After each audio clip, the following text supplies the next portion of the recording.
I want you to picture a gymnastics balance beam. It's 4 inches wide and about 4 feet off the ground. From age 9 to 19, I spent hours of my life balancing on those 4 inches, falling off and learning new moves. Now here I was on the balance beam, about to do a standing forward flip. It was my favorite move because as you take off, you can't see where you're going to land. I balanced my weight on my back foot. Stepping forward, I flipped blindly over my front leg. I knew exactly where I was going to land. I practiced this move thousands of times, not only physically, but in my head, visualizing what it would look like, and more importantly, what it should feel like. I learned early on in gymnastics that if I wanted to get ahead, I had to push myself past my comfort zone and fail. The challenge was to learn from these failures and calculate what I needed to do next to succeed. Little did I know that those calculations and thousands of failures would go on to play a major role in my future career. I had received a full-ride gymnastics scholarship to a top Division I school in Utah. It was the ultimate accomplishment for any young gymnast. Yet something was missing. I wanted to be a scientist. The rigorous gymnastics practice schedule inhibited me from taking laboratory classes. So I had to face the unthinkable, quitting gymnastics. If I quit gymnastics, was this failure? Or was it an opportunity to pursue a new path towards a career as a scientist? Staring back down at that 4-inch beam, I knew I needed to make a decision. The next semester, I decided to transfer home to Alaska to pursue a degree in biochemistry at UAA.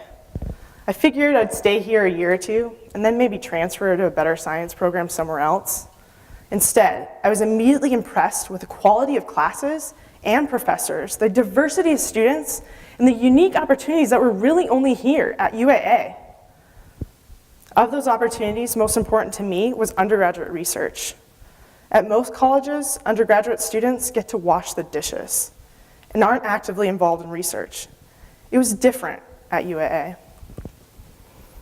My sophomore year, I was first introduced to research. My chemistry professor at the time, Dr. John Kennish, encouraged me to write a research grant. I asked, on what? And he said, think of something, it's due in 4 days. Never having written a grant, and now with only 4 days to do so, I went back home to piece together some ideas for a project that would be meaningful to me and that I was actually capable of doing. As a young girl, I grew up in a small isolated cove outside of Homer, digging clams and fishing for salmon. I was interested in utilizing those clams, who are filter feeders, as a way to monitor persistent organic pollutants in the waters of South Central Alaska. I wrote up the proposal, sent it to Dr. Kennish, who gave me the thumbs up, so I submitted the grant. Weeks later, I was notified I was one of the only students to receive the grant, and I could start working on the project right away. It was during this first research project that I began to utilize what I had learned in gymnastics: persistence, repetition, intuition, and most importantly, failure to complete the research. Over the next couple of years, I began working on different research projects at UAA. I was hooked. Again, Dr. Kennish approached me and encouraged me to apply to graduate school. Not really knowing what graduate school was, I asked him, well, what does it entail? And he said, it's 6 years of research, and if you get into a top program, they'll pay for your tuition and living expenses. 6 years may have seemed like a long time to most people, but to continue doing research, that was like a dream job for me. So I began looking at different programs online, and I found a program that would allow me to explore 10 different areas of biomedical science. My senior year, I was accepted into the biomedical science program at the University of Colorado. When you get into graduate school, your first year you get to explore 3 different research labs to get to know the research as well as the professor. I wasn't really sure what I wanted to do, and so I began looking online at the University of Colorado research websites to get an idea of what research they offered. I found a lab that worked on young women's breast cancer.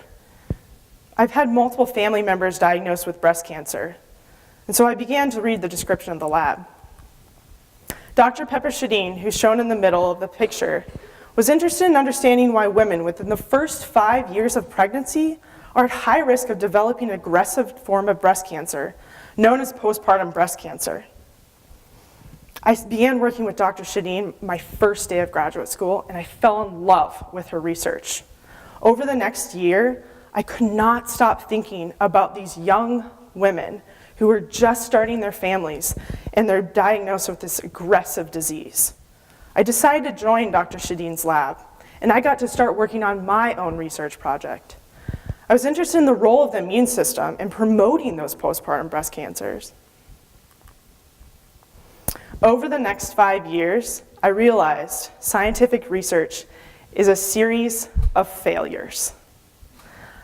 I knew how to do this in gymnastics, and I knew that I could possibly use all those failures to my advantage.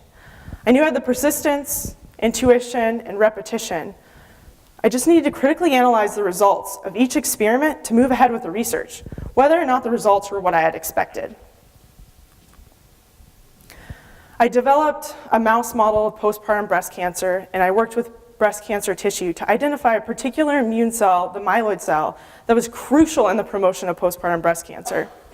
I was also interested in whether these mothers could take something to prevent this horrible disease. I knew they wouldn't want to take something that would harm them, so I identified a drug that was kept in everyone's medicine cabinet, ibuprofen. Using the same animal models, we discovered that ibuprofen actually changed the function of those myeloid cells, and more importantly, decreased tumor growth in these mice. Today, in Colorado, doctors are investigating the use of ibuprofen in young mothers as a way to prevent this horrible postpartum breast cancer. After graduating with my PhD, I decided to continue my research, understanding how we can utilize a patient's own immune system to combat cancer. Only now, my research is conducted here at UAA. In partnership with my husband, Dr. Max Kohlberg, who's also an assistant professor for the WWAMI School of Medical Education, we're targeting the same immune cell type that I identified in postpartum breast cancer patients to enhance cancer immunotherapy efficiency for all cancer patients. I also get to work with amazing medical students and undergraduate students in my own cancer research lab here at UAA. Now, my undergraduate students come to me and ask to do their own research, like I went to Kinnish to ask to do mine. I also get to participate in the UAA Middle College program, helping students from high school transition to college more smoothly, because as a first-generation college student, I know how hard those transitions can be. And most importantly, I get to give back to a university that has given so much to me. Standing on that beam 15 years ago, I knew exactly how I was going to complete that move. Quitting gymnastics may have seemed like failure after nearly 10 years of working towards that full ride scholarship, only to walk away once I received it. My life in the sciences is for the long haul. The persistence, repetition, and intuition I learned from gymnastics. The beam taught me that failure isn't failure at all. You just get up, dust yourself off, and get back on that beam. Thank you.